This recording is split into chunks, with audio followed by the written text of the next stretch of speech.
within the university and to the wider city. These live streams are a chance for you to meet the candidates for each role and hear, in their own words, why you should vote for them.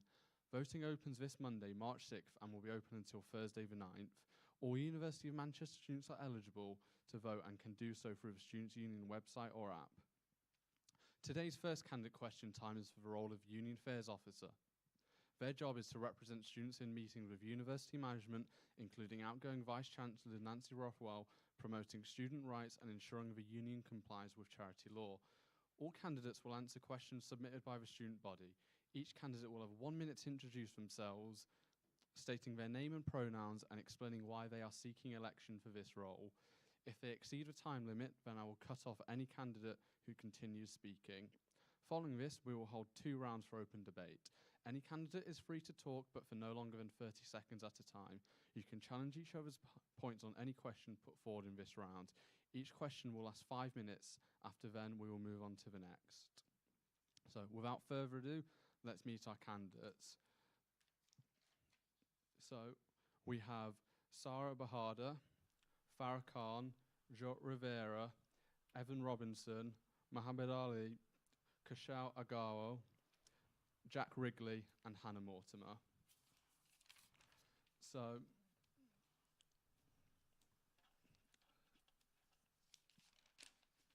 Sarah, do you want to have 1 minute to introduce yourself? Mm-hmm. Okay. Hello, everyone. My name is Sarah. My pronouns are she, her, and I'm running to be your Union Affairs Officer.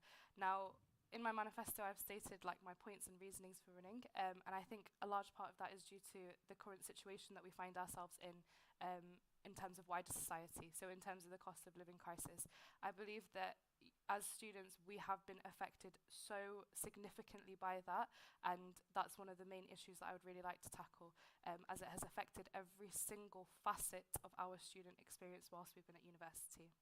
Thank you. Farah? Hi everyone, my name's Farah Khan. I am a first-year politics and modern history student, and in my manifesto, my points detail, so I want to get lower rent prices, I want to negotiate more cost of living payments, I also want to increase job availability for students by working with big and local businesses in the area. I want to increase communication from the exec team to you guys so you know what we're doing. And I also want to open up a student surgery so that students can come speak to exec officers face-to-face about the issues that they are facing. Thank you. Sure. Hi everyone, I'm Jo Rivera, my pronouns are she, her, and I'm running for Union Affairs Officers because I believe this union has more to offer to its students. Over the years, I've been an active member of this organization, and I've seen students struggling behind the lack of communication, empathy, and support from the very same institutions that are set up to embody these values. I want to change that. I want every student to feel connected to the SU, and I want the SU to be more connected to the students' concern. I want to create better solutions to let students know what the union is working on and strengthen their voice in its affairs. As well as that, I've got many manifesto points that, if elected, I like to implement. They include creating a fund to support students in running their activities and practicing their sport, enforcing better sexual consent modules for all students, coordinate schools' assessment schedules so that all students can benefit from appropriate away time from their studies. I am a capable leader, an empathetic listener. Evan, I'm going to have to ask you to start now. Hi, my name's Evan Robinson. My pronouns are he, him. I'm really passionate about creating positive change for students and as well as positive change in the uni organisation as a whole. My main areas of focus will be mental health support, support during the cost of living crisis, and celebrating diversity and multiculturalism in our student body.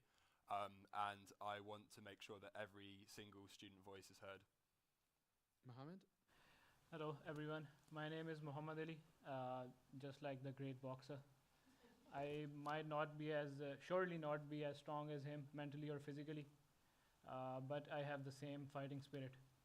And I think during these hard times when students are facing challenges and being dragged down by various factors, we have to step up, and I think that I can do that. In Greater Manchester alone, we are more than 100,000 students, not just combining this student union, but also the other student unions as well. We can bring about positive changes, and we should do that, and we should utilize this power. Secondly, I would like to say that I would be honored to have your votes.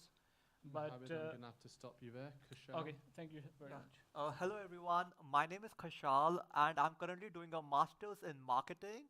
I go by the pronouns he and him. So I'm the kind of person who believes in doing more than expectations of my own and that of everyone else's. In my manifesto, I have two major points to focus on. The number one, the cost of living crisis, and the second, we have housing. You're gonna find more about that in the debate round. And Jack. Hi, I'm Jack, second year sociology student. I've got three main priorities for next year if I get elected. The first is mental well-being, which I wish to increase funding and create a student support system where students can sign up and support each other during those times when it's needed. The second is to focus on ways we can make the uni more sustainable. This might be through like increasing workshops focusing on more sustainable ways of living, or forcing the uni to give up its contracts with those fossil fuel companies. The third way is to increase support during the cost of living crisis, which I'll go into further in the next question. Hannah? Hiya, I'm Hannah. I'm a fourth and final year English language and Japanese student. My manifesto focuses a lot on financial support. So the first thing I'd really like to fight for is deprivatising a lot of the food around campus. I don't know if you know, but most of the companies that you'll see around campus are private. They can charge us what they want. I'd like the SU to take over most, catering on campus.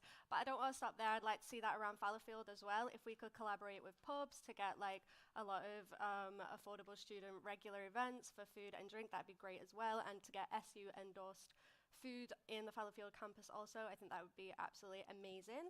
I also want to negotiate rent costs and standard of living in UOM halls. There's strikes going on at the moment. There's a lot of discussion, and I think it's really important that we listen to that. After that, I want to bridge the gap between the SU and the student body and make sure they know who and when to contact when they want a problem heard. Get more with Mortimer. Thank you. Okay, now I'm going to move on to the two questions. So as previously stated, there will be 5 minutes per question and each of you will be able to speak for 30 seconds. You can speak again for 30 seconds, but once you go over your time to someone, I will have to give the floor to someone else. So, question 1. Plans to tackle the cost of living crisis appear on all of your individual manifestos. This year, the SU exec negotiated a £9 million payout from the university to help tackle it. If elected, what other steps would you take as Union Affairs Officer to support students through the current crisis? Does anyone want to start? Mohammed? First of all, I would like to say that Student Union did a great job raising £9 million. It's huge and it's commendable. Secondly, I would like to do that we should collaborate with other student unions and organizations and try to go to the root cause of the cost of living crisis to advocate for the policies that directly affect these. Secondly, I would like to negotiate with local businesses and landlords to further do that. I'll jump in if that's okay. I think, yeah, I agree with you. The £9 million payout is a huge success for the SU, and that's thanks to the incredible work of our exec team. If elected, I'll make sure that their contribution is not just a parenthesis in the SU work, but is actually the beginning of a process. I want to keep negotiating for better and more affordable services at university, and not forgetting that the students are the priorities here. So I want to advocate for their needs if their needs revolve around rent striking issues and. Anyone else? Can I add to that, if that's Yeah. okay? So alongside what everyone else has said about sourcing funding and grant opportunities, one of the things that I mentioned on my manifesto is about reducing the cost of food on campus as well, because in all honesty, it can be a little bit extortionate. I think another thing is signposting about all of the help that is available to students and making these processes as easy and dignified as possible, because it's not easy to ask for help when you're a student, and to try and make that process as simple as possible is really important. Thank I'll you. go next. £9 million is great, but individuals, £170 per student. That's less than some people's rent for a week. And I think that we need to negotiate, the student union needs to negotiate more money from the university. I mean, they recorded a surplus of £119.7 million. Why aren't they dipping into that? We need someone to negotiate with them to get more cost of living payouts to students, because £170 isn't enough for student renters who are paying extortionate amounts for rent for just a week. Building on... I'll let you jump in as the others have already spoken. In addition to what Sarah mentioned about reducing the prices on food, it's very logical to do so, because if we, like, one of the primary roles of a union affairs officer is to collaborate with other student unions, learn from them, and at the same time teach them as well. If we look at the University of Exeter, they have already come up with a meal deal which provides at only a cost of £2, which is 1.5 pounds lesser than that of any other meal deals available on campus. So if they have done it, I would want to lobby at the University of Manchester as well. Hannah? So like I said in my intro, like lowering food costs on campus is a massive concern for me. MMU currently offer meals like beans on toast for just £1. Don't see why we couldn't offer something like that.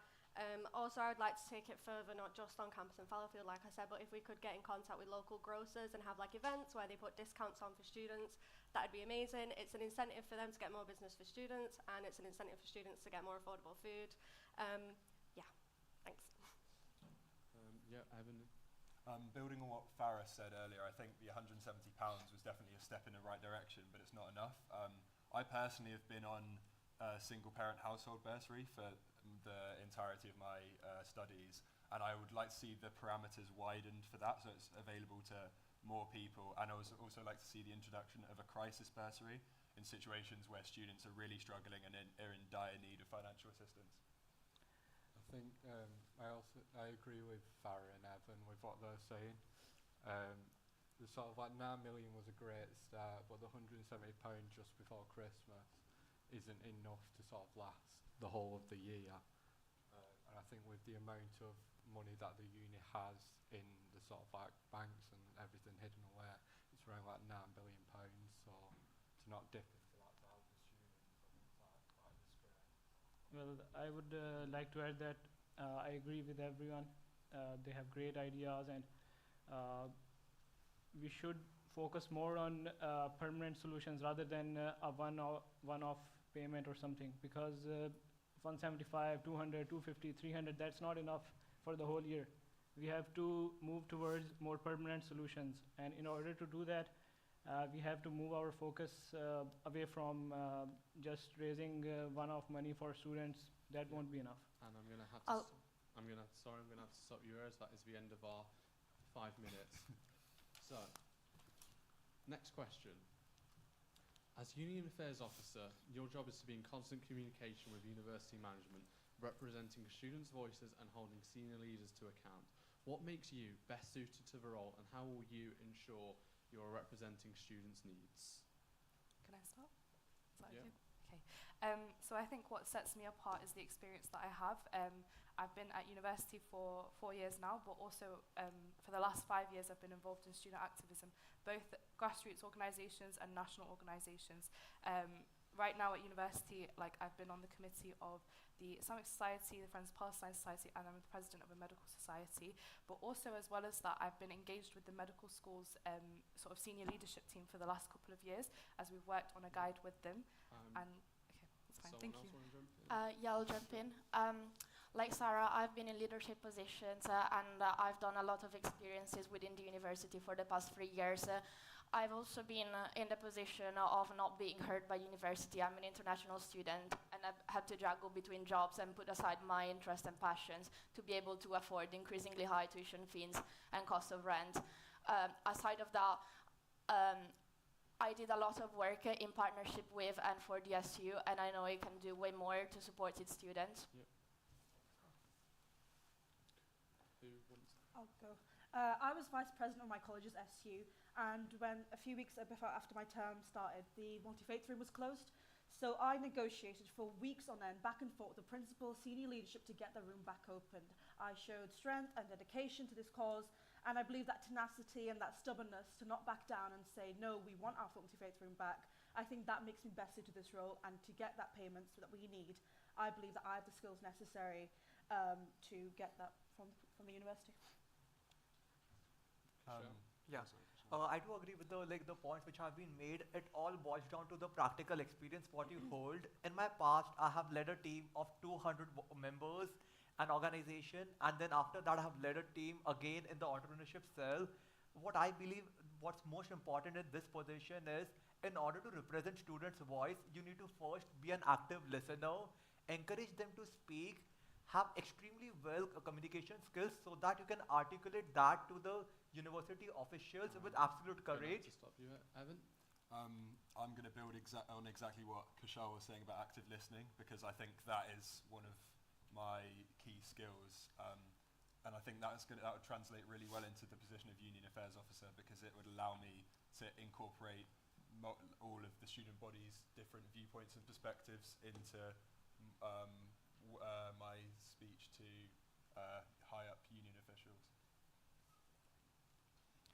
I share the point about the importance of active listening, and with my campaign, I really want to put across that this role is not about me, it's about me listening to you and advocating for your concerns and the change that you want to make.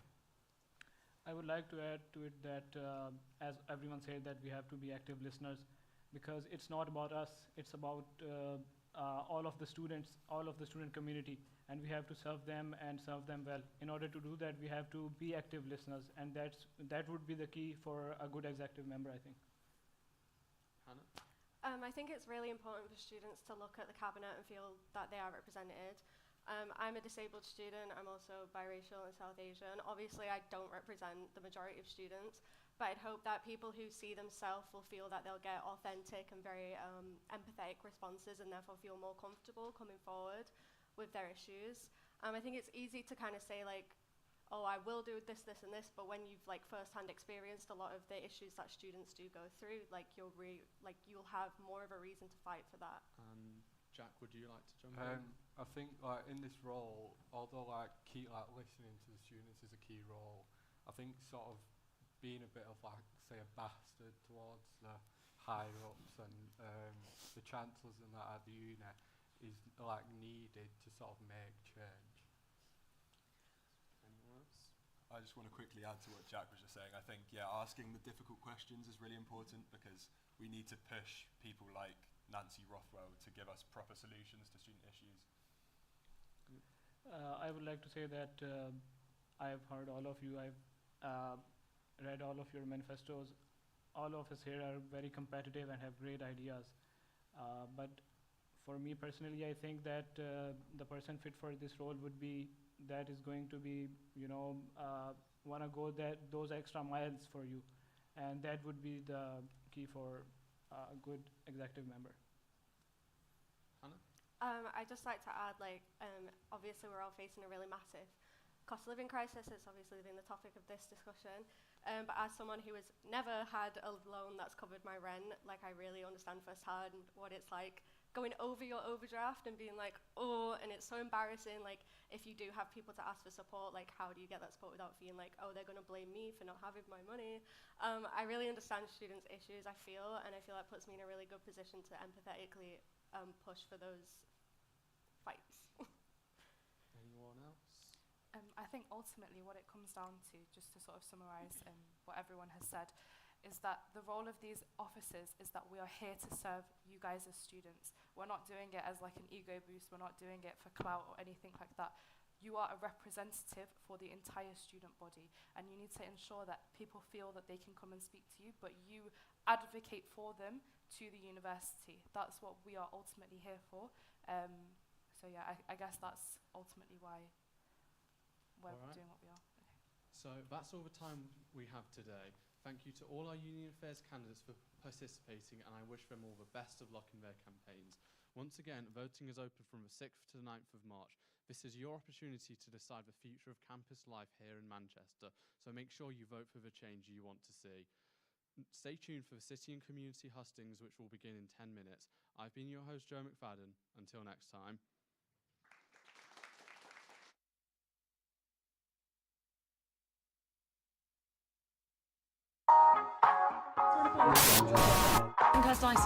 Today I've come here to investigate, and welcome to Back to Fuse TV. This is your 90-second I'm Ronan McCann, and you're watching this. And welcome to the first edition of Fuse News News in 2020. The latest edition of Fuse News. Welcome.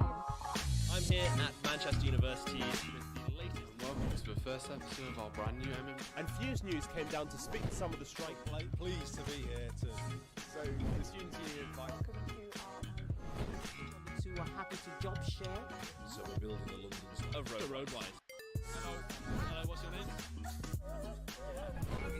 Top 5 raps dropped this week. At the University of Manchester have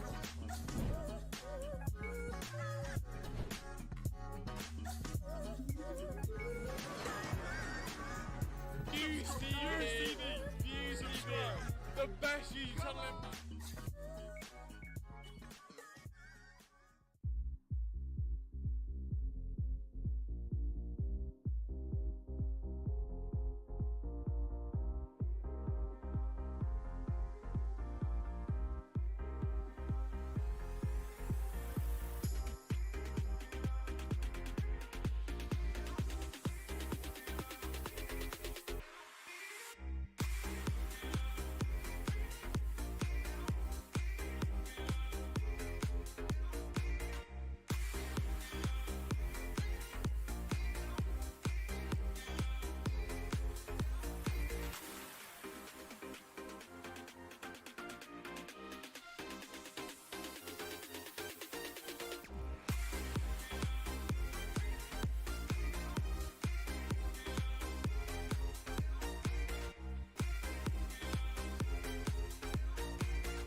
Really important because it creates a really nice community of women who can all sort of like contact each other, connect with each other, and just offer each other support because it's hard enough getting into the media industry, whether you are a man or a woman, but particularly if you are from one of those more underrepresented social groups. So it just creates a really nice network of support, and everyone here so far has been so lovely and so willing to help each other. the team's growing even bigger. There's so many amazing speakers that we've heard from this weekend, and that wouldn't have been possible from like year on year. Students get involved and they get stuck in and they kind of make it this, really, really empowering conference.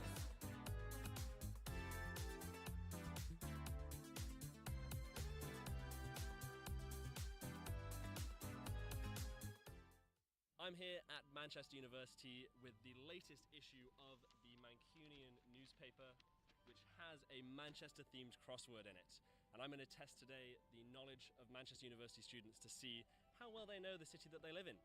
Welcome back to this episode of Roadwise. Is anybody not going to a lecture and has 5 minutes for a crossword? How's your Manchester knowledge? Not good. Good. Crossword? Nope. Is there any questions about Harry Styles? Because I can answer those. There are none about Harry Styles. He's not a famous Mancunian, I'm afraid to say. Okay. It isn't actually even a kilometre long. Curry Mile. Curry Mile is correct. Meteorological phenomenon that Manchester is renowned for. The Hubble telescope, is it? Rain. Rain is correct. Do you know who the mayor of Greater Manchester is? No, not clue. He's Labour. Yes, he is. Oh God, I should know. He's like Andy something. Andy is his first name. It's like if you're roasting some pig. Roasting some pig. Burnham. Oh, Burnham. Correct. The name of the university's student radio and TV station. Oh, Fuse. Fuse. What's the clue for that one again? Name of the university's student radio and TV station. Fuse TV and radio. TV. Are we on Fuse? Yeah. Yes, you are. Oh. Wow. Hello. There we go. That's the crossword complete. Yay. Thank you for your help. That's all right. If you guys want to take a copy of the Mancunian, this crossword is in there. Thanks for smashing it with us. No problem. Good to see Can you we get again. to plug stuff? Oh yeah, you can plug stuff as much as you want. Follow you. Well, there we go. We have ourselves a finished crossword. Make sure to pick up yourself a fresh copy of the Mancunian newspaper where you can find this very crossword yourself, and maybe this video helped you solve it. Make sure to subscribe, and I'll see you in the next one. So we're at the set of Live from the Hive. It's just in here, so follow me.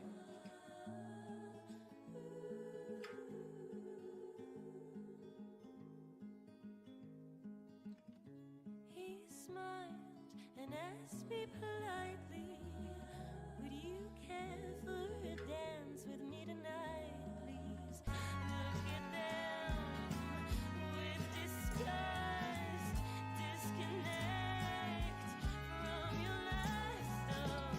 Solitude answers you in your bed.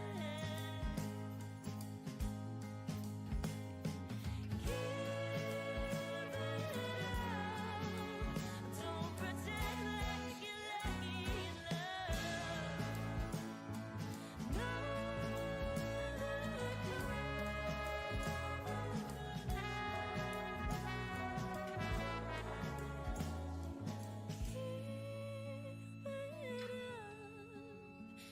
Don't pretend like you're lucky in love.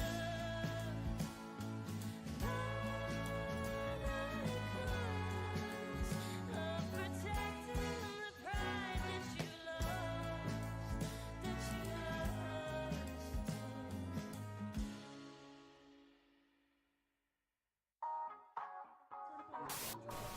I'm Kirst Dyson, I'm community. Today I've come here to investigate and welcome to Manchester to Fuse TV.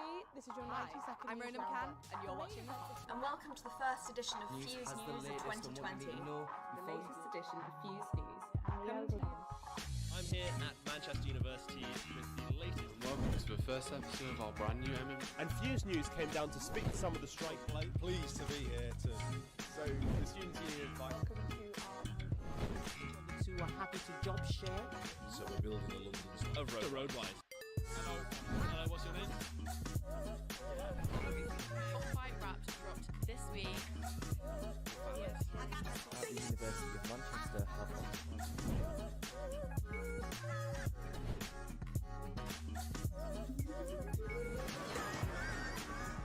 Fuse TV! Fuse TV! The best YouTube channel in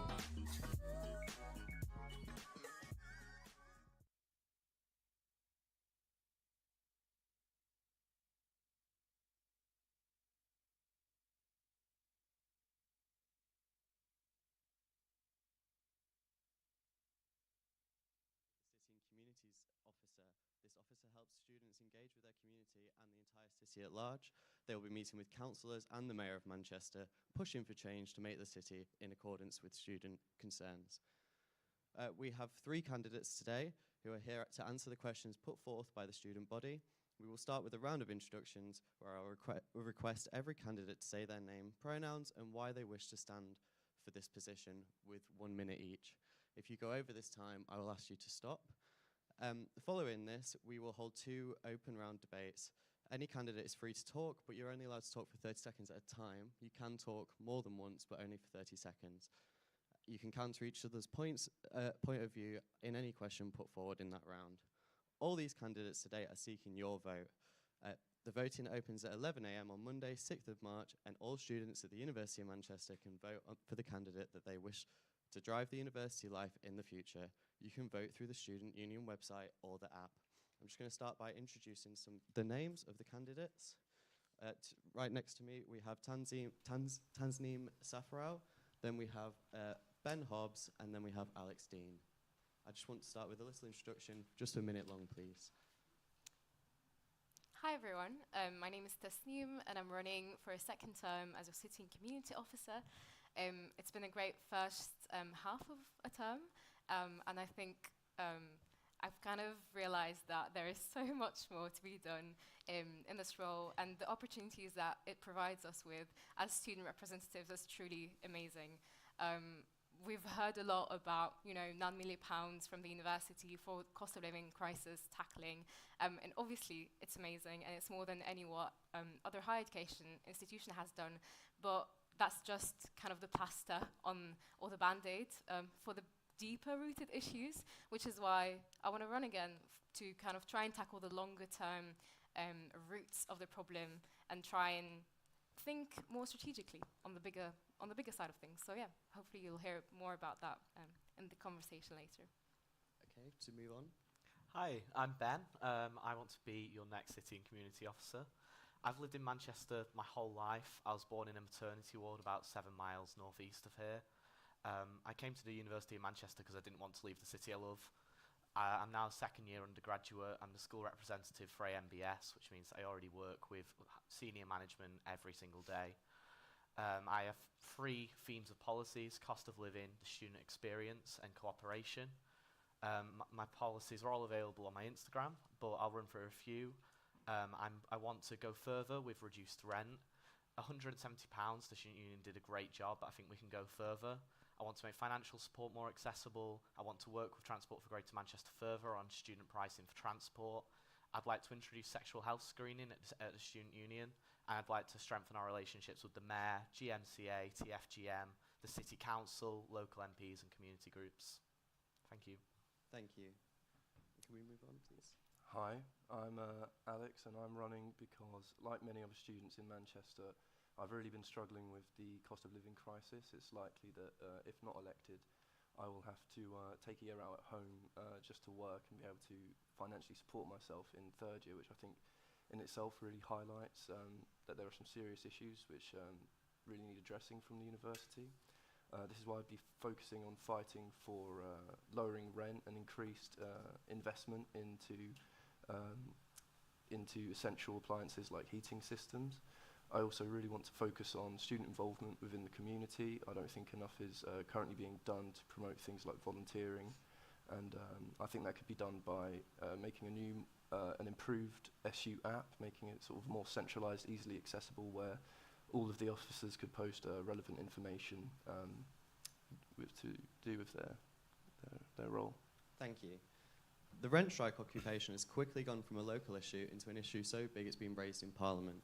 With the university now threatening legal action, how will you resolve this issue with minimal penalties for the occupiers and ensure that this doesn't happen again? Who would like to start? I'd be happy to go first. Yeah. The rent strike occupation, for me, has shown us just how desperate people are for a change from the university. The demands that the rent strike occupiers are making, they're realistic, they're not crazy. As much as the university would like to sort of push it away as a fringe issue that only a few people care about, it's changes that we need. A 30% reduction on rent payments would make a huge difference to everyone in this university, and I think that the idea of making 40% of halls affordable for I'm sorry, I'm within just the going to have next. to cut you off there. Who would like to go next? Yeah, I think this is an issue where the role of an officer is of particular importance. I think I would myself publicly support the campaign, even get involved myself.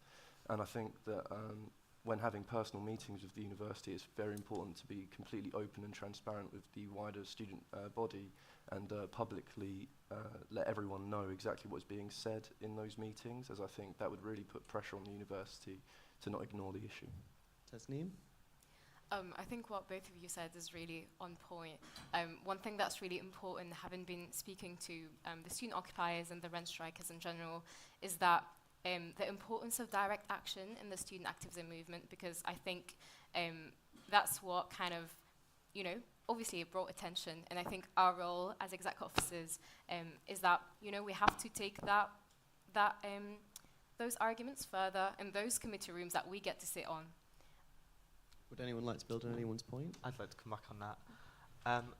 I think what's important to remember is that Manchester is a city that was built on protest and unions.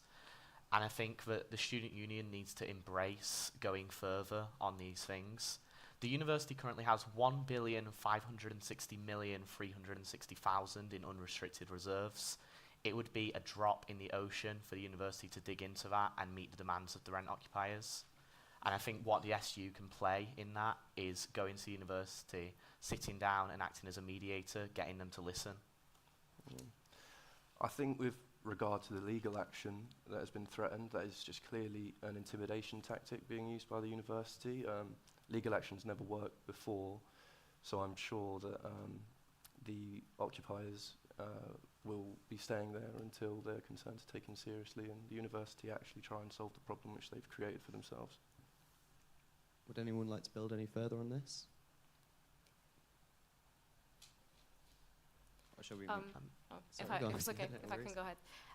I was just thinking about the question, and I think the important thing behind the rent strikers and the occupations happening is that, once again, that is only a symptom of deeper rooted issues, and that shows how broken the higher education system is, specifically the way it's financed. And once again, that's where I think our students' union have so much potential to get involved and lobby further for change, both on local government, but also on the national picture, because we're one of the biggest SUs in this country, and if we don't speak, then who will?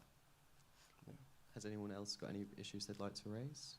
On the future prevention of these sorts of issues, I think things that the SU can do, we could, it's important to increase the expectation of communication from senior management, because at this uni it's frankly not good enough. The senior management think that they don't need to communicate to students on a regular basis, but that's how a university should function. And I think what the SU could do is develop a framework on how to deal with these sorts of issues in the future. And related to that, I think the university also needs to admit... I'm sorry, I'm just going to have to cut you off there. Would anybody else like to speak? I think just on the last part of the question, on the bit about ensuring this doesn't happen again, this will happen again if we don't change, once again, the deeper rooted issues here, because students will be broke, students won't be able to pay rent, students will protest, and that will not change until we get this further. So. Okay, thank you for that. We're going to move on to our next topic now.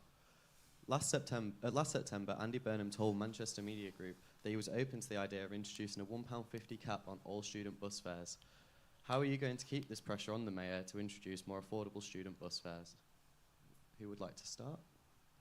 I'm happy to start. Well, that conversation came around actually because of the motion introduced by Robbie, who's running for their activities and culture. And that was based on the NUS survey. It found that 42% of students have started cutting on transport costs because of the cost of living crisis. And clearly that's not sustainable. That isn't something that should be happening at a university. When Andy Burnham said he was open to that idea, he said that it was dependent on the data that came back from the new bus fares that were introduced a month later. We're now a complete Sorry, I'm financial... just going to have to cut you off there. Who would like to speak next? Yeah, I think it's worth pointing out that this is very much a realistic demand. In other cities like London, students pay 30% less than the adult fare. This is only 25% less than the adult fare. I think that there's just not enough publicity for this particular issue, and I really think that if students actually were made more aware that there was a real chance they could be saving money on travel, that they would unite together and actually try and achieve the goal. I think you touched on something really important, which is the way that London works on the transport issue. And I think that's where us, as a students' union, we have a lot of power and a lot of voice, because they got together with their different student unions and the different universities and lobbied their local government, and we can do this. And this year we've been building relationships with the Greater Manchester Student Assembly, which is the different SUs that are part of different universities, and these relationships are working well, and I think that's where we can see that we have power and that unity. And obviously more than 120,000 students in Greater Manchester, that's a massive number, and that is one really important population in Greater Manchester. So our voice does have power. I'll carry on. I think that's a great point, because the way that we do this is together with the other student unions. Salford, the Royal Northern College of Music, and Man Met, and the smaller universities and colleges in the city as well. They need to come together with the Assembly and use it to put that pressure on, because the financing is there. Transport for Greater Manchester, it isn't finalised yet, but their financial accounts at the moment show a 10.9 million revenue surplus for this year. That shows that the money is there. It is completely realistic to introduce a £1.50 cap. And I think all we need to do now is be stubborn, not give up, and engage the mayor, engage the city council, engage transport. I'm just going to have to cut you off there. Would anybody like to build on any points raised?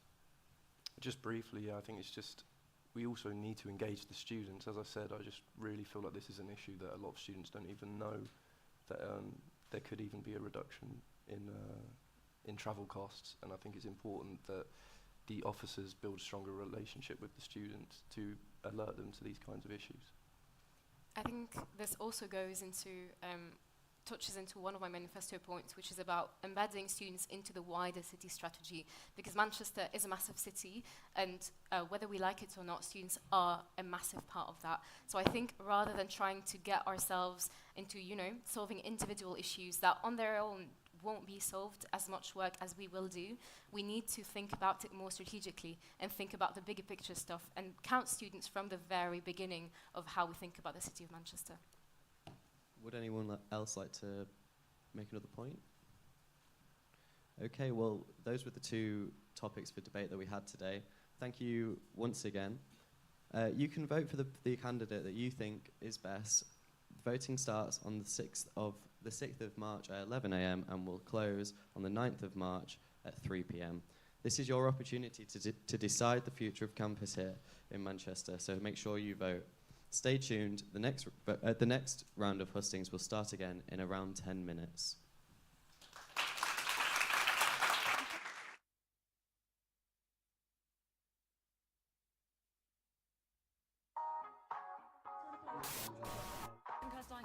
Today I've come here to investigate, and welcome to Back to Fuse TV. This is your 90-second I'm news LeadMCR, roundup. and you're watching And welcome to the first edition of Fuse News of 2020. The latest edition of Fuse News. I'm here at Manchester University with the latest. Welcome to the first episode of our brand new And Fuse News came down to speak to some of the strike play. Pleased to be here to. So the students union invite. Who are happy to job share. So we're building a London Of roadwise. Hello. Hello, what's your name? Top 5 raps dropped this week. At the University of Manchester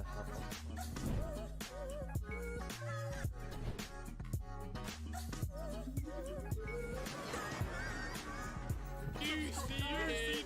Fuse TV! The best YouTube channel in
really important because it creates a really nice community of women who can all sort of like contact each other, connect with each other, and just offer each other support because it's hard enough getting into the media industry, whether you are a man or a woman, but particularly if you are from one of those more underrepresented social groups.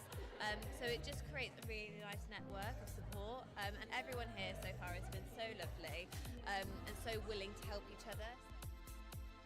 The team's growing even bigger. There's so many amazing speakers that we've heard from this weekend, and that wouldn't have been possible from like year on year.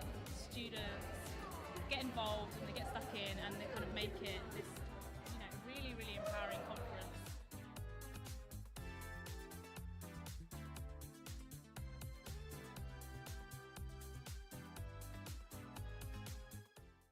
I'm here at Manchester University with the latest issue of the Mancunian newspaper, which has a Manchester-themed crossword in it.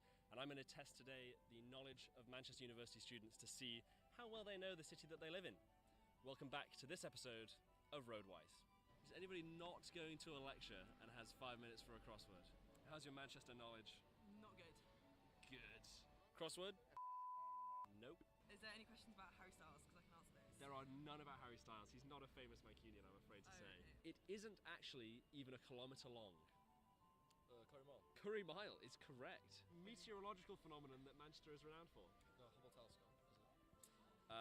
Rain. Rain is correct. Do you know who the mayor of Greater Manchester is? No, not really. He's Labour. Yes, he is. Oh God, I should know. He's like Andy something. Andy is his first name. It's like if you're roasting some pig. Roasting some pig. Burnham. Oh, Burnham. Correct. The name of the university's student radio and TV station. Oh, Fuse. Fuse. What's the clue for that one again? Name of the university's student radio and TV station. Fuse, TV and radio. TV. Are we on Fuse? Yes, you are. Oh, wow, hello. There we go.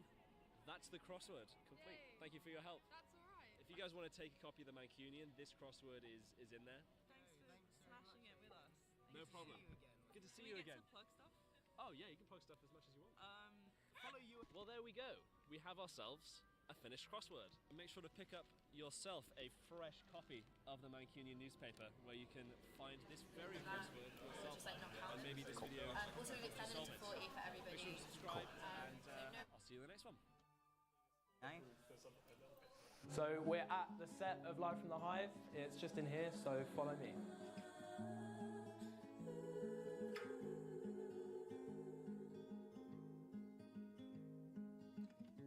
He smiled and asked me politely, would you care for a dance with me tonight, please? Look at them with disgust, disconnect from your lust of solitude and subdue in your bed.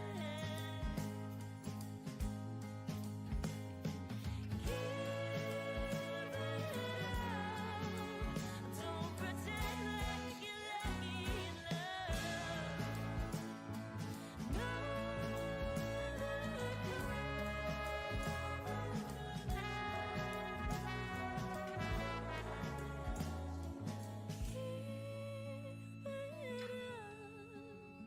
Don't pretend like you're lucky in love.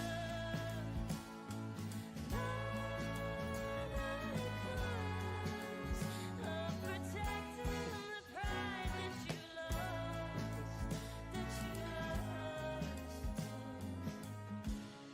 Is this all right? Is this the right volume? I know it said temperature. Is that the right temperature? I'm Kirsty Dyson, I'm community. Today I've come here to investigate. It is freezing cold. To Fuse TV, this is your 90-second I'm Rona McCann, and you're watching. And welcome to the first edition of Fuse has the News latest on what 2020. you need to know The before latest edition of Fuse News. I'm here at Manchester University with the latest. Welcome to the first episode of our brand new And Fuse News came down to speak to some of the strike plate. Pleased to be here to. So the students union invite. Who are happy to job share. So we're building a London. A Roadwise. Hello. Hello, what's your name? Top 5 raps dropped this week. at the University of Manchester have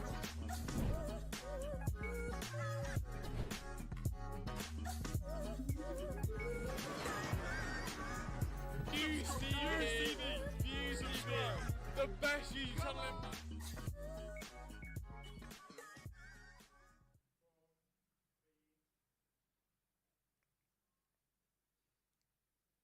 Hello and welcome to the Student Union Candidates Hustings. I'm your host, Max Earnshaw, the current Mancunian Head Opinions Editor. This particular husting is going to be for Wellbeing and Liberation Officer. This officer looks after the liberation, diversity and equality on campus. They will be holding campaigns and championing the cause of underrepresented students. Their job is to ensure equality in terms of ethnicity, race, gender, accessibility, sexuality and more. All these candidates today are seeking your vote. The voting opens on Monday, March the 6th, and all students of University of Manchester can vote for the candidate that they think will best drive university life in the future. You can vote through the Students' Union website or app. We have several candidates here who will be answering questions put forth by the student body. We will first start with a round of introductions where I request every candidate to say their name, pronouns and why they wish to hold this position for a minute each. On exceeding that time, I will unfortunately have to ask you to stop. Following this, we will hold 2 open debate rounds. Any candidate is free to talk during those rounds, but for no longer than 40 seconds at a time, in a slight change to the format from previous debates. You can counter each other's point of view in any question put forward during that round. First of all, though, let's meet our candidates and hear their minute's pitch.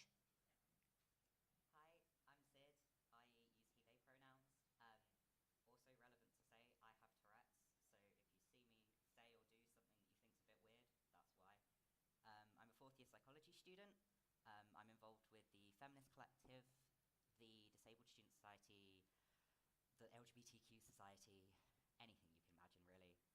My manifesto focuses around implementing a guarantor scheme, investigating the real workload that's put on students, improving the mental health service, having far less performative activism from the university and the SU, and to make financial support both easier and more readily available to students.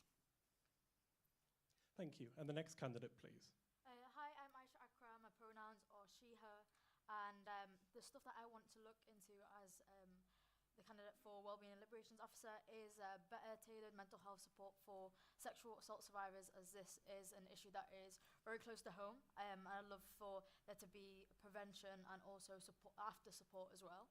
I also want to create an online platform where people from underrepresented communities are able to share their personal stories, so members of the university can engage in active listening and understand the struggles that people go through.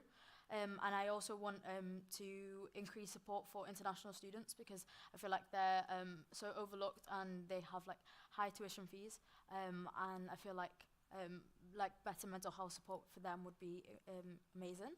And also I want to fight for widespread suicide prevention training across campus, because I feel like a lot of the people that I've spoken to that have been to counselling have said that people, when they've come with suicidal issues, then it's kind of been looked down by the counsellors and there's not specific advice for them. Okay, thank you. And now time for our third candidate. Hi, so I'm Darlene and I'm a third year student and I study trauma and film studies, and through my degree and for the course I've done, I've learned the arts is a massive part of of society and university life, and so I'd really want to bring that experience of what I've done in youth work and cultural events to bring that into this role, and doing the role of seeing it as not a job and not something that is how can I say this, not like a job, but something that's first and foremost a priority, and it should always be a priority to create safe spaces for people and to look after people's well-being and liberation. And so so seeing it as something which is a priority first and foremost. Thank you to you all for that. It's now time to move on to the questions raised by our student body. Question 1. The university has extended wellbeing support to students from areas of conflict. However, their statement only mentions Ukraine and Iran as areas of conflict. Do you think other countries are being overlooked by this definition? And if yes, how would you advocate changing this? Who would like to come in first? I can. Go for it. I think I mainly wanted to say that obviously this does miss a whole host of countries. I mean, the first ones that come to mind are Hong Kong and Palestine. Palestine is a particularly egregious example because the university is still funding that conflict. There shouldn't be a hard list of which do and don't count in the university's opinion. A student should be able to say, this is what is happening in my country, and this is what support I need from it, and it shouldn't be up to the university to decide whether that is good enough for them. Aisha? Yeah, I completely agree with what Sid's saying. I think there's a lot of countries that I could name right now. I think notably Palestine, Syria, and also the Uyghur Muslims in China. I think the concentration camps, I think it's a matter of, it's happened previously in history before, and people weren't so aware of it, and it's now happening again. And I think it's just really, it's like really hard to for me to see as well, because I'm Muslim, and like to see these conflicts going on in those countries, it's really difficult. And I think so far the uni support consists of link dropping, which I also feel like can be like an insensitive way of providing support to students. I'd like to hear from somebody else now, please.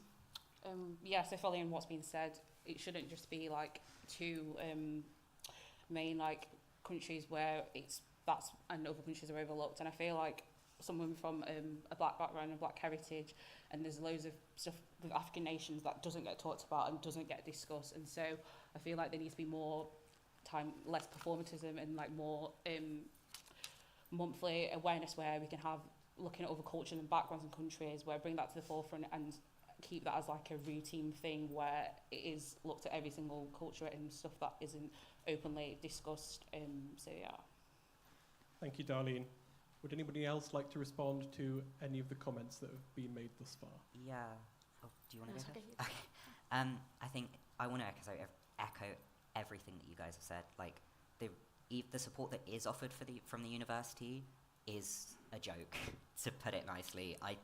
They just offer links and ask whether you've considered talking to a therapist, and that is ridiculous. They need to take actual action in supporting students with any like issue, but particularly in this one where they are still funding arms, so they're still contributing to it, which should be their first and foremost way to support these students. But they need to offer real support. This needs to go towards MITCERCs and helping with your deadlines and giving you time off of university that doesn't impact your grade. Like, there's so much more the university needs to be doing.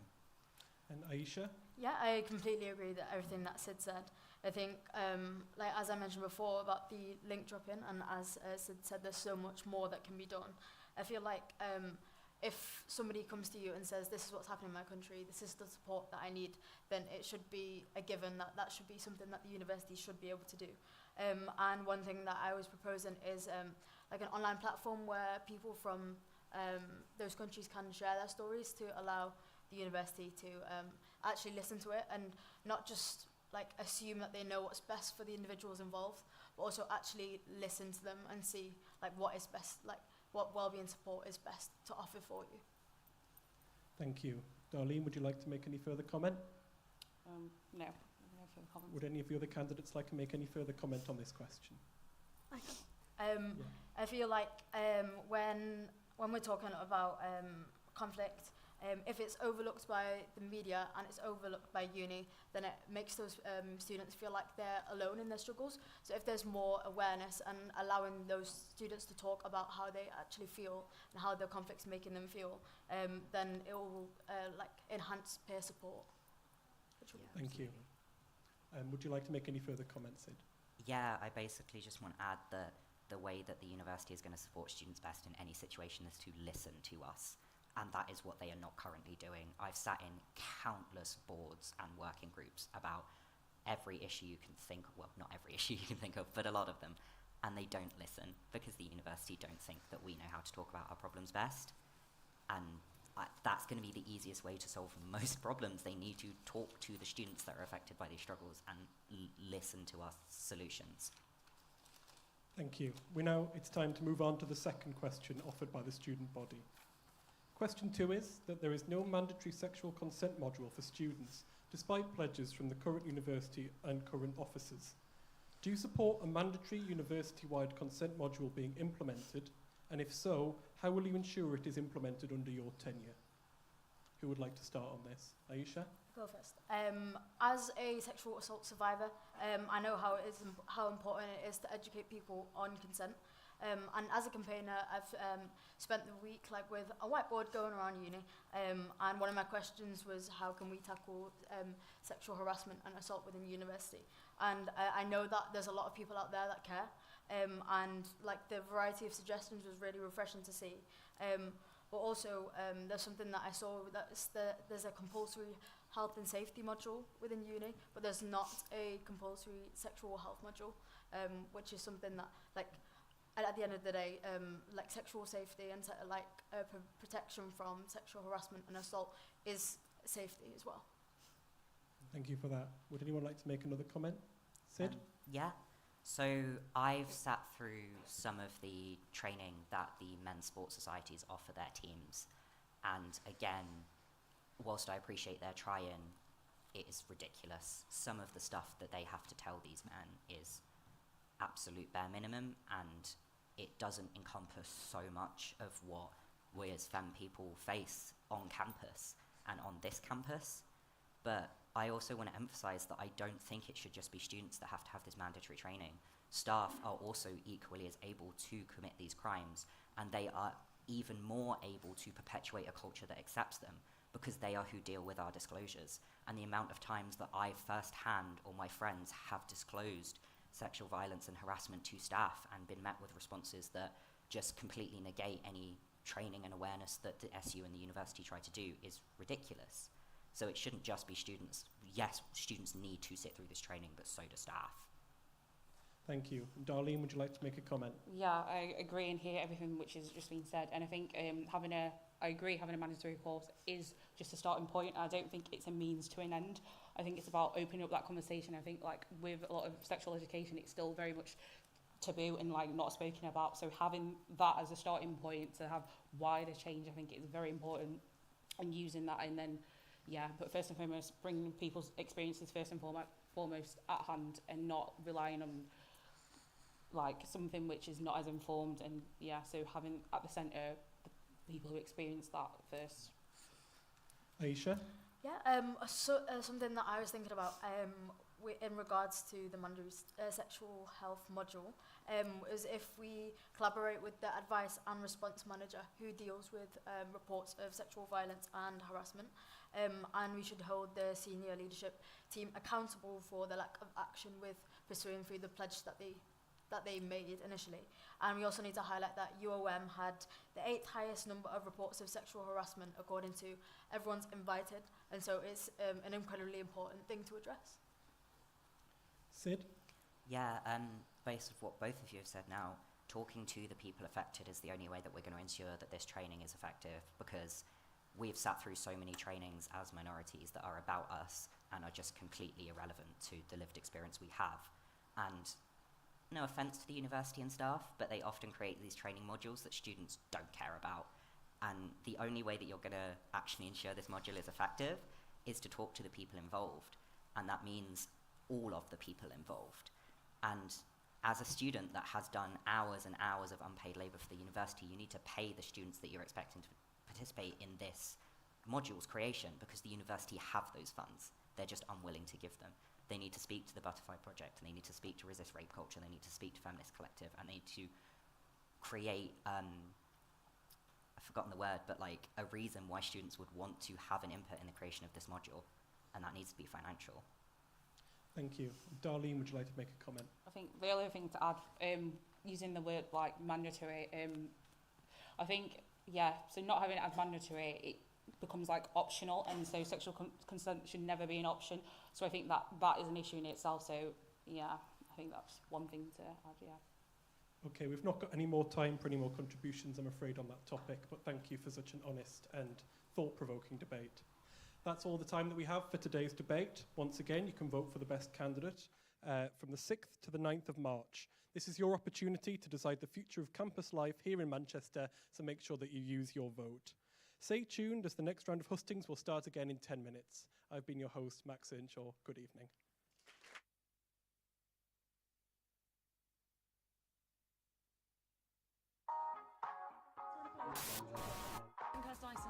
Today I've come here to investigate and welcome to Back to Fuse TV. This is your Hi, 90-second I'm news Rona McCann roundup. and you're watching The Hub. And welcome to the first edition of News Fuse has the News of latest on what you 2020. need to know. The latest edition of Fuse News. I'm here at Manchester University with the latest. Welcome to the first episode of our brand new And Fuse News came down to speak to some of the strike players. Pleased to be here to. So the students' union advised. Who are happy to job share. So we're building a London Of roadwise. Hello, what's your name? Top 5 raps dropped this week. At the University of Manchester have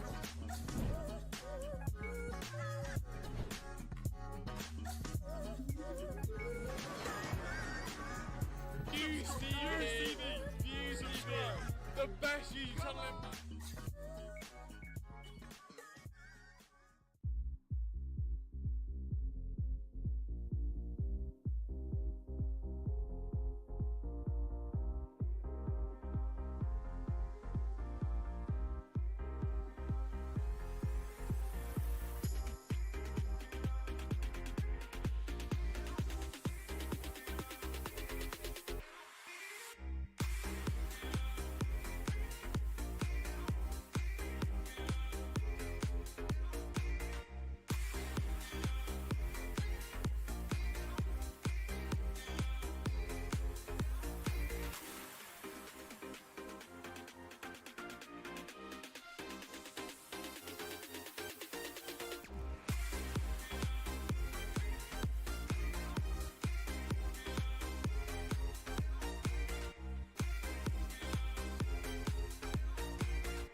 really important because it creates a really nice community of women who can all sort of like contact each other, connect with each other, and just offer each other support. because it's hard enough getting into the media industry, whether you are a man or a woman, but particularly if you are from one of those more underrepresented social groups. So it just creates a really nice network of support, and everyone here. Hello, can you just, the people sat on the table, can you just speak for me? The team's growing yeah. bigger. Can I have quiet in the room, please? Amazing speakers that we've heard from this weekend. Can you all hear and that wouldn't be possible. Keep talking, please. Year on year, students Can you just say a few get words? involved and they get stuck in and they kind of make it this I did not. really empowering conference. No. Maybe, yeah. I'm a first year psychology student, by the way. Yeah. Are they saying the right order? Okay. Not at all. Okay, that's good. Can I have the next one, please? Hello. I'm Evie. I'm a politics student. That's great, thanks very much. I'm very nervous. And can I have the host, please? Hello, yep, testing. Can you hear me back there? That is All good? fantastic, thank you. To a lecture and has 5 minutes for a crossword. How's your Manchester knowledge? Not good. Good. Crossword? Nope. Is there any questions about Harry Styles? Because I can answer those. There are none about Harry Styles. He's not a famous Mancunian, I'm afraid to say.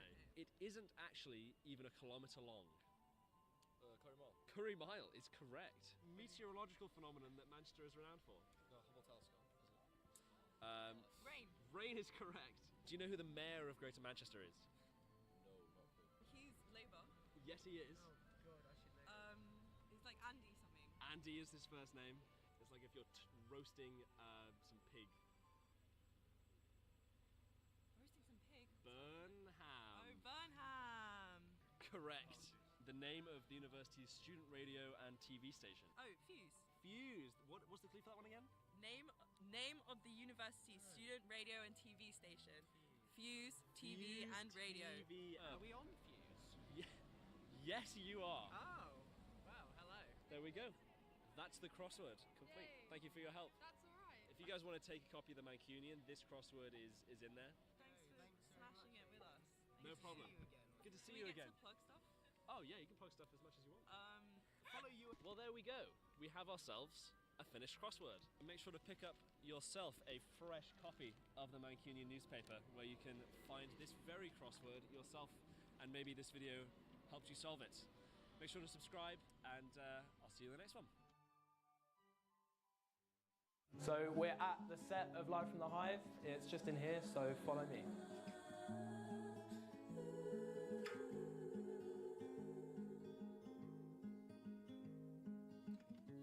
He smiled and asked me politely, would you care for a dance with me tonight, please? Look at them with disgust, disconnect from your lifestyle.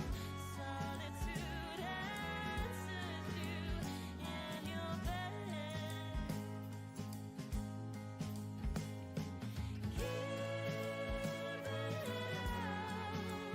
Don't pretend like you're lucky enough. No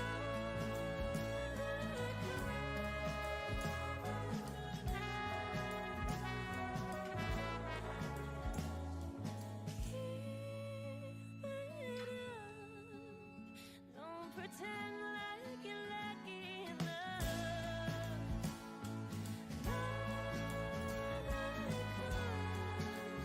Of protecting the pride that you lost,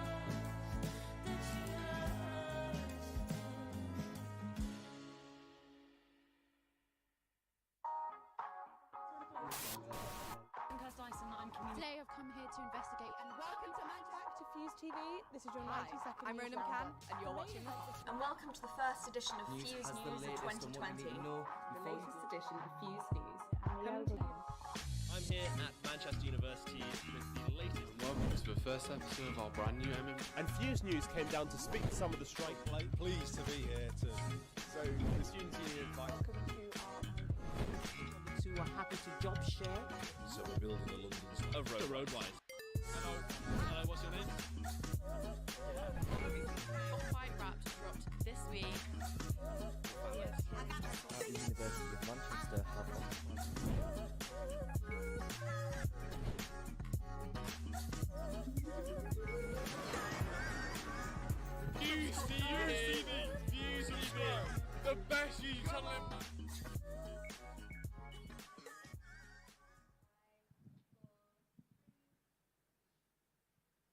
Hello, and welcome to the Student Union's Candidates Hustings. I am your host, Patrick Whiteford, the current head of Fuse TV News. This particular husting is going to be for the Wellbeing and Liberation Officer. This officer looks after liberation, diversity, and equality on campus. They would be holding campaigns and championing the cause of underrepresented students. Their job is to ensure equality in terms of ethnicity, race, gender, sexuality, and more. We have several candidates here who will be answering questions put forth by the student body. We'll first start with a round of introductions, where I request every candidate to say their name, pronouns, and why they wish to stand for this position for a minute each. On exceeding that time, I will have to ask you to stop. Following this, we will hold 2 more open debate rounds. Any candidate is free to talk, but for no longer than 30 seconds at a time. You can counter each other's point of view in any question you put forward in that round. All these candidates today are seeking your vote. The voting opens on Monday, March 6th, and all students of the University of Manchester can vote for the candidate they think will best drive university life in the future. You can vote through the Students' Union website or the app. So, let's meet our candidates. Let's start, please, Ash. Why bleed at all when your voice can make a difference for you? You matter, your feelings matter. Greetings everyone. I'm Ashwati, a first-year psychology student. Firstly, I truly believe every student deserves to feel seen, heard, valued, and included, regardless of their background, their identity, or ability. And students matter way more than they think they do. Understanding them and their needs will always remain my #1 priority. Secondly, I know that university has many resources to help students, albeit in much further improvement and flexibility. We can't ignore the fact that there are resources to help students in some kind of way. But how many of us have proper awareness of it? Personally speaking, I didn't know about these policies or resources available at the university. If there could be one me, there could be thousands of others. It doesn't matter that we bring changes or we make it more flexible if that thing is not widespread the student community. So as their Wellbeing and Liberation Officer, I will always work tirelessly to ensure that all students are supported and have an immediate and easy access to the resources that they need. Thank you. Thank you very much. And now, Evie, if you'd like to go ahead. Hello, I'm Evie Rain. My pronouns are she, her, and I'm a final year, 3rd year politics and international relations student.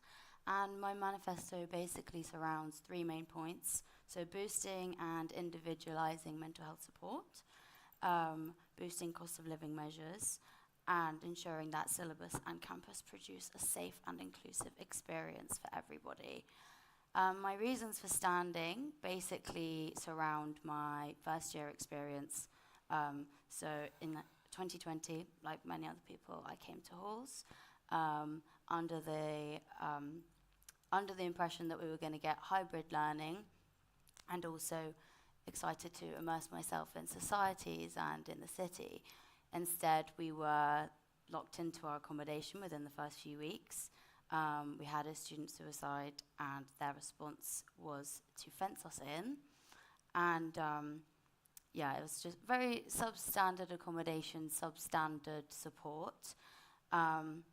And we were met with inspirational quotes, posters, very performative actions when we needed such serious... Okay, Evie, I'm afraid we're going to have to stop there, but thank you very much. But we will now move on to our first question. The university has extended wellbeing support to students from areas of conflict. However, their statement only mentions Ukraine and Iran. Do you think other countries are being overlooked?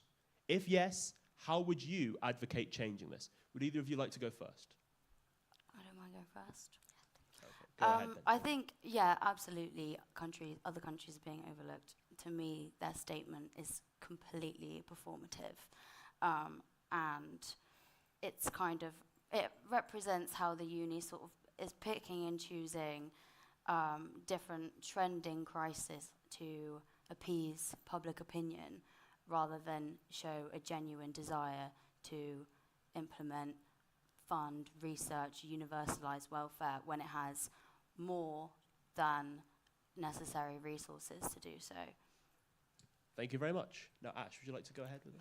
Yes, it's definitely possible that many countries are being overlooked in universities' well-being and liberation support. And personally, I do not can name like many countries that are being overlooked, so that I will conduct research and gather data on the well-being needs of students from areas of conflict. This can help identify which countries are being overlooked and what specific support is needed, because there are a lot of underdeveloped countries still. So it's not always possible that really underdeveloped country students only have issues. It is not limited to just that. There are many other students in this area of conflict that needs the support. So I think conducting a vast research on university is basically the first thing that I would do to identify the students. And also that I will reach out to the students from countries that are overlooked in the university's well-being support and listen to their experiences and their needs, because they are the only ones who know. Thank you very much. That's all the time we have. Yeah, sorry. Of course, we've only got 2 of you, so if either of you have any more points to make, please feel free to go for them. Yeah, I've got kind of 2 main ways I would like to advocate for change in terms of the way that the university would handle the welfare of students coming from conflict-ridden countries.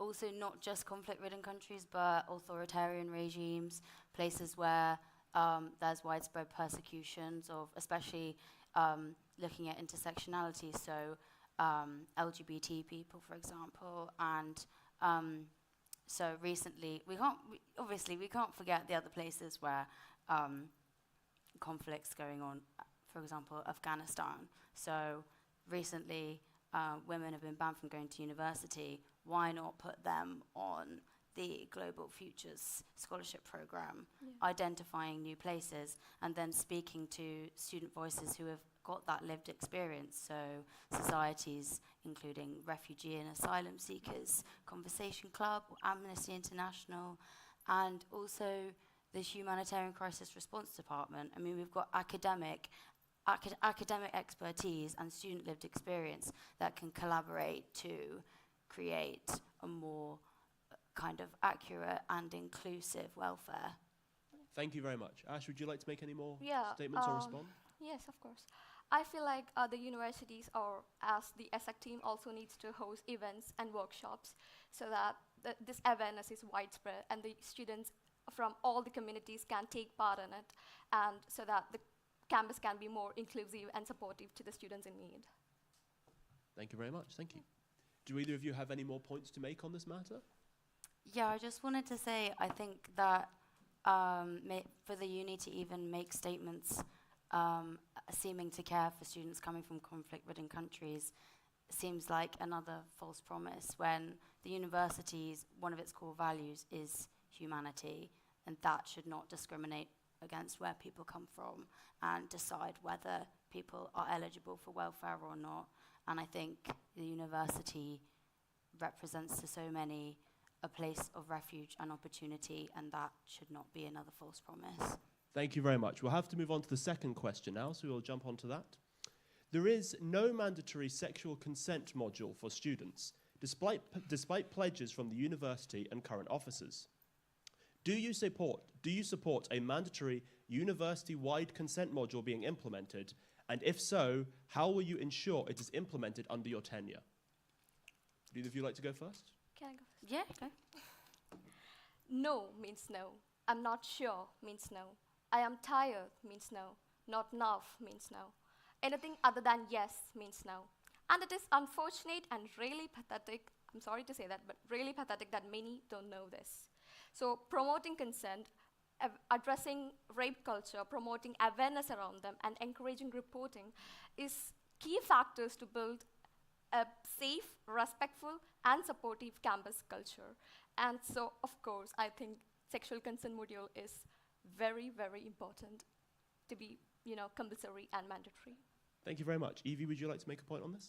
Yeah, so one of my manifesto points is also to work on making the consent module mandatory, but I think that is a no-brainer. What we need to look at is the wider societal structures that allow for rape culture and allow even this conversation to happen, because this is so ridiculous that we're even fighting for it to be mandatory. I also think that it should, in keeping with that, it shouldn't just be a module, because, you know, people can go, if it's mandatory, tick a box, go home, go back on Reddit, go into their networks of Andrew Tate misogynistic supporters. So it's about instilling more like continuous developmental at every single level agendas of consent. Consent in the workplace, consent as an ethos, not just sexual, consent within friendships, consent within the way that you're treated by staff and security. I think it goes far beyond just the module. Okay, thank you very much. Do you have any more points to make on this? Yeah, I think in every course there's a mandatory unit called safety hazard measures. If safety hazard measures is something that needs to be taught to the students because it's related to safety, so then why not sexual consent module? Is it that not include safety? So I think the staffs needs to be trained on this to teach this material very effectively, but also implement this as a mandatory program to every course and keep assessments and questionnaires. But also making sure, making sure that the students have like flexibility to do so, maybe like complete it within the first semester or complete it within the second semester.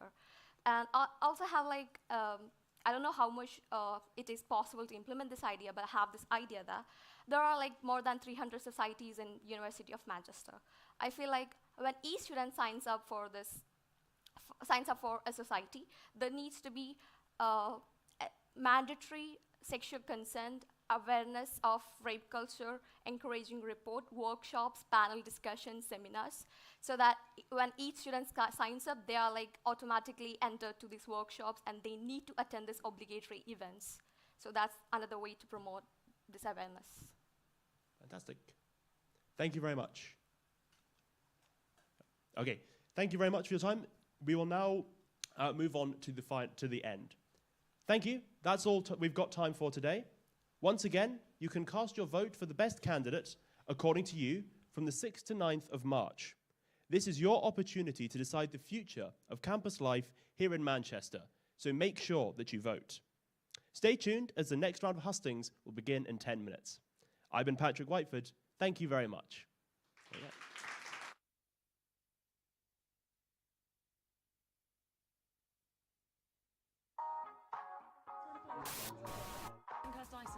Today I've come here to investigate and welcome to Back to Fuse TV. This is your 90-second I'm Ronan Can, and you're watching this. And welcome to the first edition of Fuse News of 2020. The latest edition of Fuse News. I'm here at Manchester University with the latest. Welcome to the first episode of our brand new And Fuse News came down to speak to some of the strike Pleased to be here to. So the students union advice. Who are happy to job share. So we're building a London. Roadwise. Hello. Hello, what's your name? Top 5 raps dropped this week. At the University of Manchester have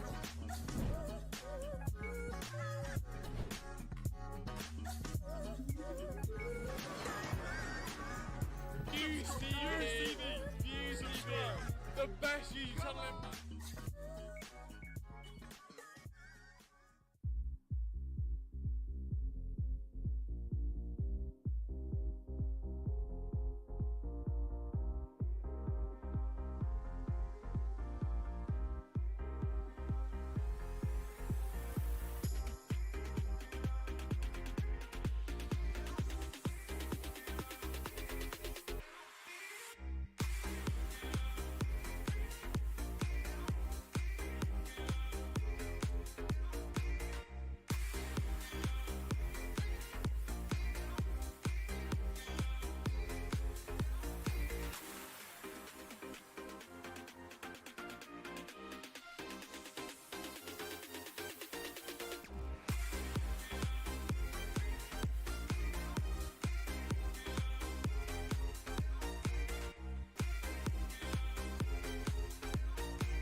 important because it creates a really nice community of women who can all sort of like contact each other, connect with each other, and just offer each other support because it's hard enough getting into the media industry, whether you are a man or a woman, but particularly if you are from one of those more underrepresented social groups. So it just creates a really nice network of support, and everyone here so far has been so lovely and so willing to help each other. The team's growing even bigger. There's so many amazing speakers that we've heard from this weekend, and that wouldn't have been possible from like year on year. Students get involved and they get stuck in, and they kind of make it this, really, really empowering conference.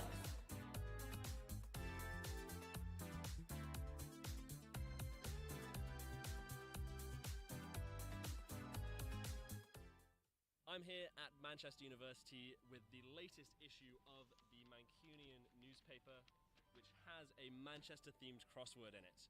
And I'm going to test today the knowledge of Manchester University students to see how well they know the city that they live in. Welcome back to this episode of Roadwise. Is anybody not going to a lecture and has 5 minutes for a crossword? How's your Manchester knowledge? Not good. Good. Crossword? Nope. Is there any questions about Harry Styles? Because I can answer this. There are none about Harry Styles. He's not a famous Mancunian, I'm afraid to say. Okay. It isn't actually even a kilometre long. Curry Mile. Curry Mile is correct. Meteorological phenomenon that Manchester is renowned for. No, Hubble telescope, is it? Rain. Rain is correct. Do you know who the mayor of Greater Manchester is? No, not food. He's Labour. Yes, he is. Oh God, actually. He's like Andy something. Andy is his first name. It's like if you're roasting some pig. Roasting some pig. Burnham. Oh, Burnham. Correct. The name of the university's student radio and TV station. Oh, Fuse. Fuse. What's the clue for that one again? Name of the university's student radio and TV station.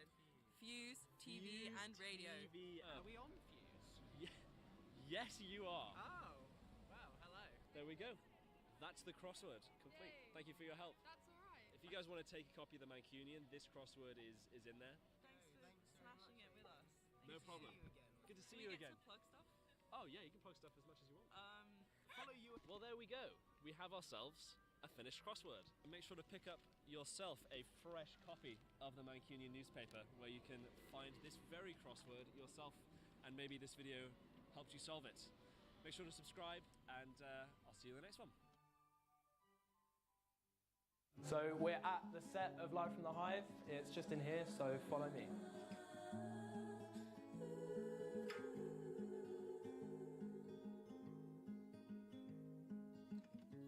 He smiled and asked me politely, would you care for a dance with me tonight, please? Look at them with disgust, disconnect from your lifestyle, solitude answers you in your bed.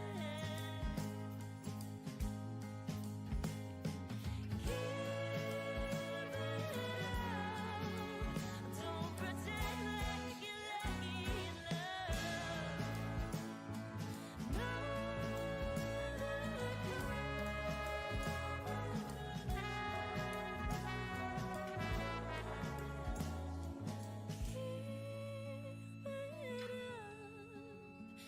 Don't pretend like you're lucky in love.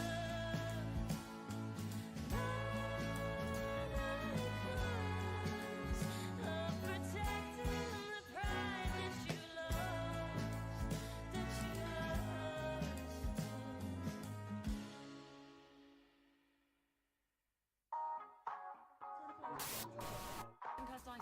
Today I've come here to investigate and welcome to Back to Fuse TV. This is your Hi, 90-second I'm news Ronan roundup. McCann, and you're watching And welcome to the first edition of Fuse News of 2020. The latest edition of Fuse News. I'm here at Manchester University with the latest. Welcome to the first episode of our brand new And Fuse News came down to speak to some of the strike play. Pleased to be here to. So the students union invite.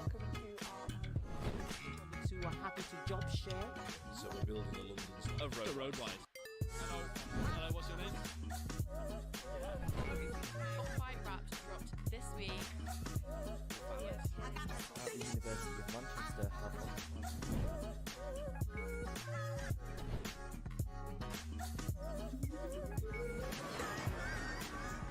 Fuse TV! Fuse TV! The best YouTube channel in...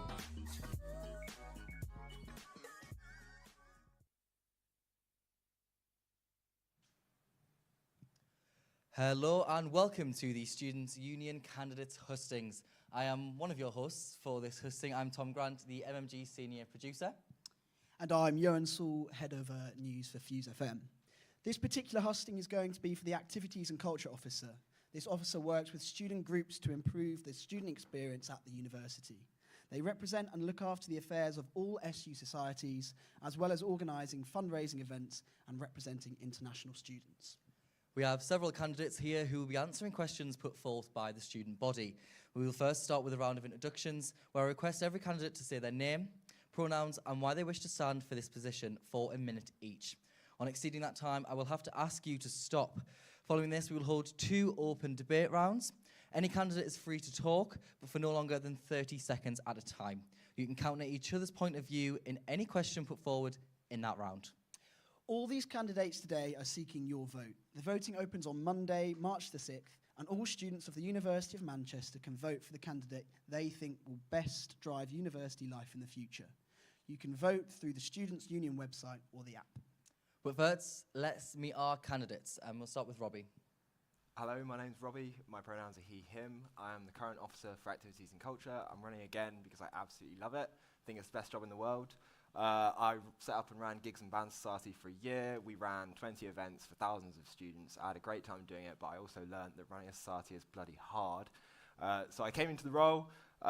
We have absolutely revamped how societies work, pumped 8 times more money into societies than they got last year, and increased the recreation grant by 4 times.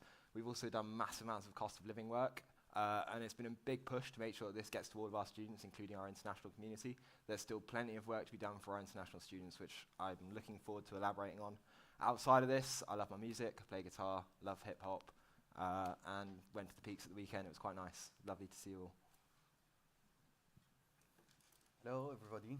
My name is Khalid. I am an international student, and I'm here with my family. My wife also, she's an international student with me. She studies also in the same school. We have also 2 kids. Also, they are international students in high school. I'm running for this position because we are highly involved in this topic. We want some activities to be involving everybody. And to be engagement for everyone, and to bridge the gap of the culture, and nobody should be isolated in this university. Hello everybody, my name is Maria. I'm from Iran, and my pronoun is she, her. Without further ado, I prefer to talk about my main issue that I mentioned in my manifesto. As I mentioned, Manchester is a melting pot of different culture. So why not taking advantage of this fact and get to know each other's culture better and better? Because I believe that these cultural values are sometimes give rise to discrimination, actually, and bias.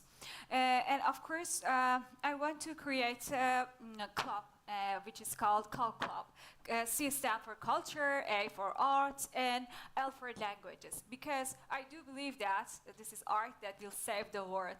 And of course, it's very important to know that we are all culturally unique and culturally complex individuals. By that, I mean we're not supposed to stereotype others or make assumptions, because the differences between individuals are not just based on their ethnic background. Sometimes it's based on sex, age, social class, faith, and other factors.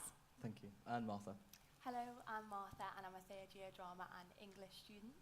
I've recently set up my own theatre company formed out of a play I did with Drama Society that I wrote and directed, and we're taking a play to Edinburgh Fringe this year, which is really exciting. I've been the programming officer of Drama Society, and I'm going for this role because I've got so much out of my 3 years at University of Manchester, and I'd love to give that to other students, ensuring that everybody has access to the activities and culture at University of Manchester. My manifesto centres around inclusion, ensuring that international students are included in the full offer at University of Manchester. I propose Makers of Manchester, where different societies come together, collaborate, learning from one another and acquiring different skills. I wish to develop the Reclaim the Night campaign, giving people of marginalised gender identity as a platform for their voices, art and work to be heard, reclaiming our streets and reclaiming our nights. I'd love to collaborate with food banks. Over 1 in 10 students are using food banks at the minute in this cost of living crisis. I want to combine creativity and charity and do something with lots of local food banks in Manchester. Great, thank you. Now, something different that we haven't had in any of the other hustings, but Max Zhang was unfortunately unable to be here today, so they have sent us their manifesto. So they have an opening statement, which I'm now going to read. So they've started off with, so here's the deal. I can't be with you in person today because I'll be at the Mobile World Congress in Barcelona. Now, you might be wondering why you should vote for me as your Activities and Culture Exec Officer. Let me tell you a little bit about myself. As an event rep of our student residence community, I've organised some pretty awesome parties and events. I've learned a lot about the importance of cultural exchange and activities, and I want to bring that same energy to our campus culture. As an international student myself, I know what it's like to be a stranger in a different land, but I also know that we can create a welcoming environment for everyone where no one feels overlooked or excluded. I believe that every student deserves to shine, regardless of their background or origin. And that's why I want to bring diversity to our campus culture by promoting inclusive activities and events that showcase different cultures and traditions. I'm not just talking about a bunch of boring lectures or stuffy seminars either. No, no, no. We're talking about fun, exciting and engaging events that will have everyone talking. I'm talking cultural exchange programs, engaging with student societies and collaborating with different colleges and departments to create an inclusive environment for all. When it comes to cultural exchange, I'm all about inclusivity and community engagement. I mean, who doesn't love a good party? And what's a better party than one that celebrates all cultures? So let's bring out the food, music and dance moves from around the world and show off what makes each culture unique. And who knows, maybe we'll even find out that we all love pizza. That's a common ground we can all agree on. But we can't just party all the time, right? We need to make sure our students are healthy and happy too. So let's get those physical exams scheduled and maybe even throw in a little dance aerobics to get those endorphins pumping. And for those tough mental health issues, we've got the Tree Hole platform, a place to talk about anything and everything anonymously. Think of it like a virtual tree fort, but without the cooties. There you go. Thank you, Tom. We're going to move on to our first question of today then. So what is your understanding of the university's transition to a harm reduction stance? And what policies would you like to implement if you got this role in regards to the situation? Rob, if we start with you, maybe? Sure. I've had the pleasure of working alongside Students' Sensible Drug Policy on harm reduction this year. Also, full credit to last year's Executive Officer team for making sure that the university passed a statement in favour of harm reduction over zero tolerance. Harm reduction is basically about facing up to the realities of substance use in society and trying to make sure that people are supported and educated around that rather than criminalised and given punitive fines for that. Last year, the exec did a great job of convincing the senior leadership team that that's an important thing to do. This year, we've been struggling to convince the people on the ground that it's an important thing to do. So I would like to eliminate fines next year as a first port of call. We can move on and come back to it in a bit. Thank you. Does anyone else want to? Yeah, Martha. Yeah, if I could chime in. Yeah, I completely agree with Robbie. I don't think we can say that this harm reduction stance has been implemented until we get rid of fines. If I was elected, I would work closely with the SSPD because I think they are our most valuable resource in terms of making sure that this is implemented. I would create collaboration between the SSPD and lots of different societies, making the SSPD facilitate training and workshops to interest-based societies so that, and make it mandatory so that society leaders and committee members are trained in drug safety, so that if their members do choose to use drugs, that they know everything they can to do to support them. And on that, I'd make sure that there was one committee member who remained sober at all society events that had received that training. So I'm just going to have to cut you off there. Khaled, yeah. Yeah, I believe in 2 points: safety instead of punishment, and cure before doing and prevention before cure. So instead of punishing a student for dealing with these drugs, we have to educate them, and we have to arrange something like orientation week, especially for people who are now non-aware of this environment, and to be aware about the danger of these medications and about illegal medications and about the misuse of them. And this should be under confidential environment, really confidential, and to be safe and to have drug kits in order to be safe from any harm. Great, thank you.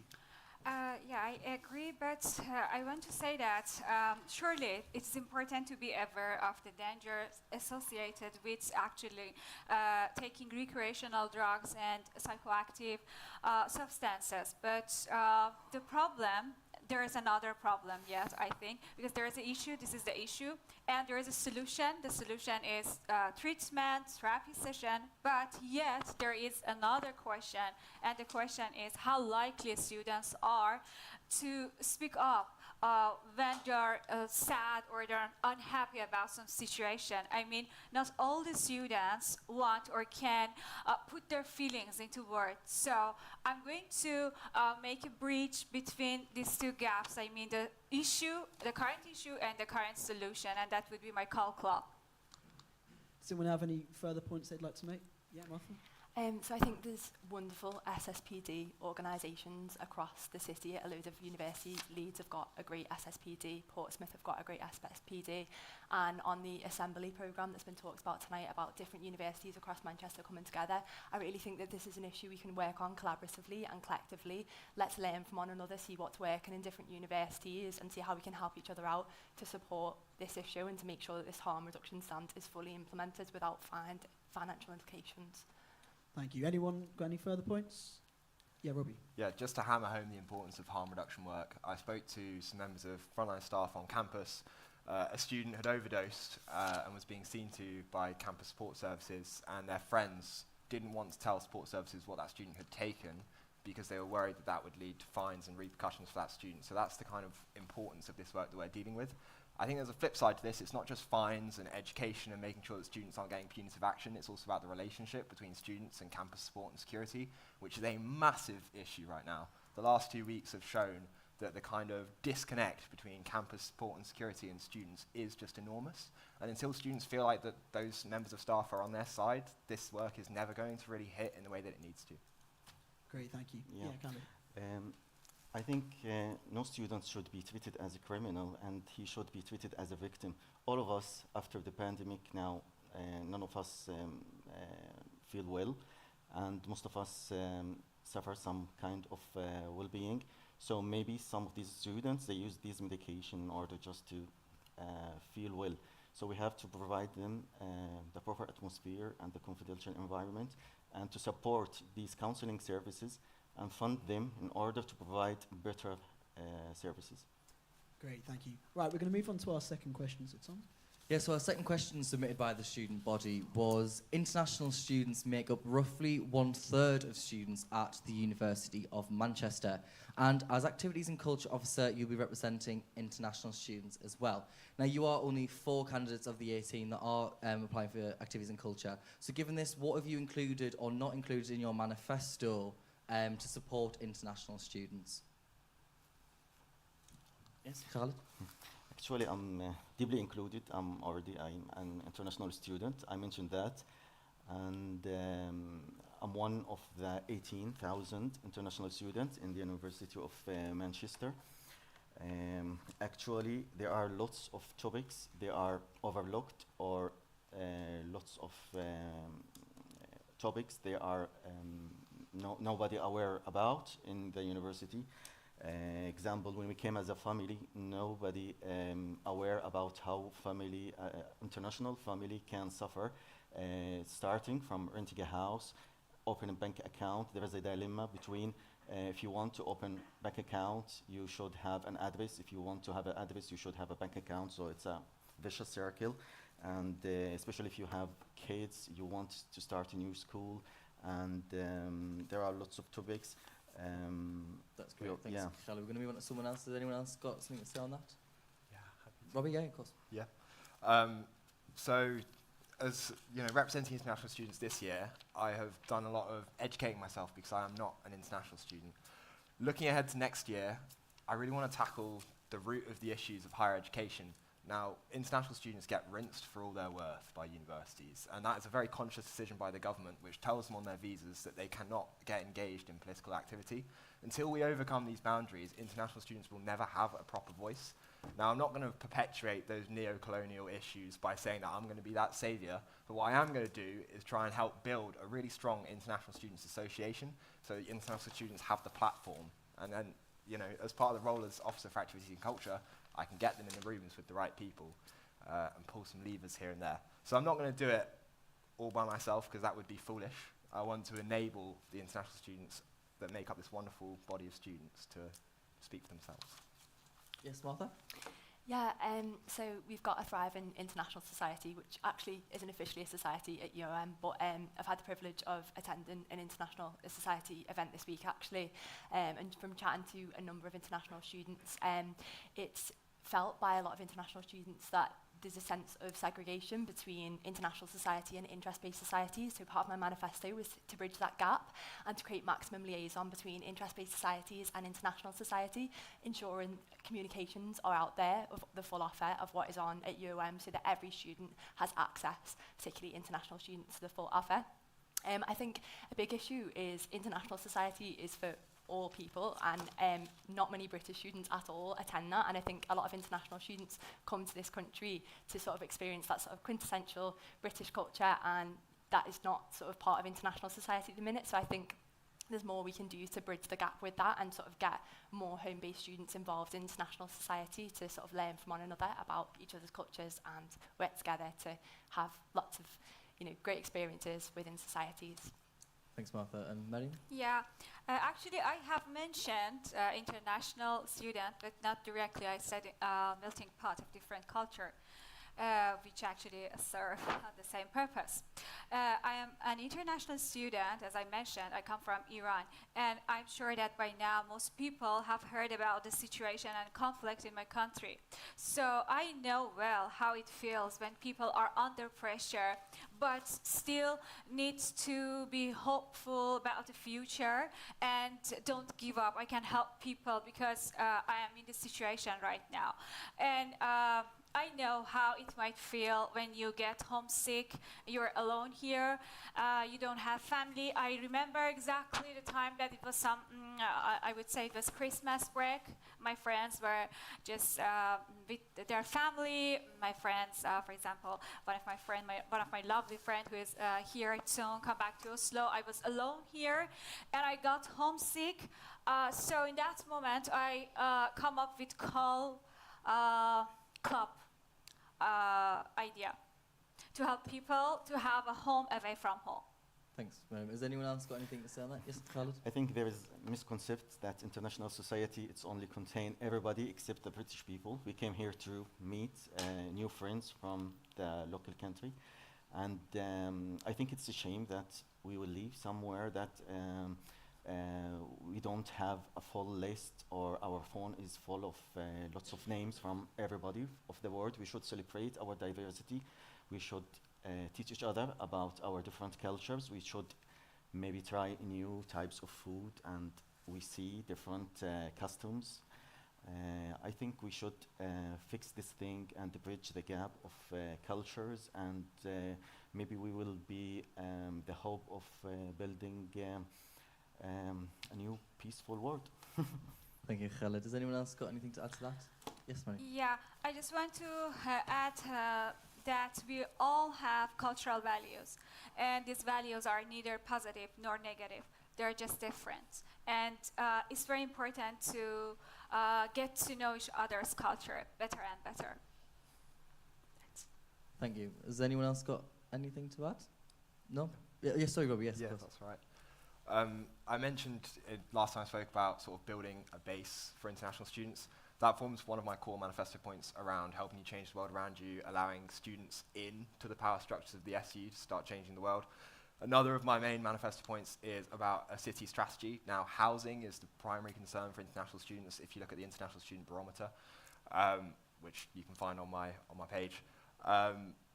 Housing is something that I want to tackle as part of the Students' Livable City strategy for Manchester. We've already spoken to Andy Burnham about it. He is keen, so I would love the opportunity to take that forwards. And I would also like to say that you guys have all been fantastic, and it's been a pleasure campaigning alongside you. You'd all be brilliant activities and culture officers. Thank you, you too. Thank you. Same said. Thank you, guys. So that's all the time we've got for today. Once again, you can vote for the best candidate according to you from the 6th to the 9th of March. This is your opportunity to decide the future of campus life here in Manchester, so make sure that you vote.